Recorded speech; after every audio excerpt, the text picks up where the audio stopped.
видеода мен Каспи арқылы пропискаға қоюды көрсететін боламын. Ол үшін госуслугаға кіріп аласыздар. Прописка и снятие деген жерді басасыз.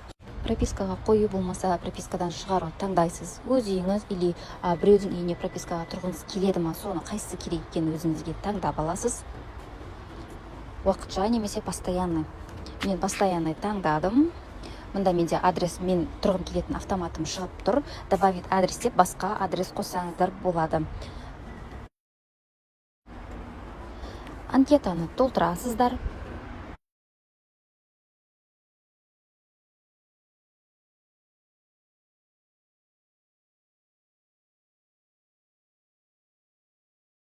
Толтырып болғаннан кейін продолжить деген жерді басып, видео контроль өтесіздер.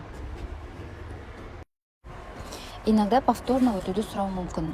Дұрыс өткен болсаңыздар, сол үйдің иесінің Каспиіне запрос келеді. Осы кісіні тұрғызуға, пропискаға келісесің бе деген, ол кісі келісім берсе, уже сол үйге сіздер тіркелесіздер деген сөз. Мен бұл жерде келісімді көрсеткен жоқпын, өйткені бұл үйдің иесі менің күйеуім, бұл біздің совместный общий үйіміз болғандықтан біздің ешқайсымызға запрос келген жоқ. Және де ерлі-зайыптылардың үйіне запросқа жіберсеңіз, әйелінің де күйеуінің де Каспиіне келеді. Екі адамның согласиесі болу керек.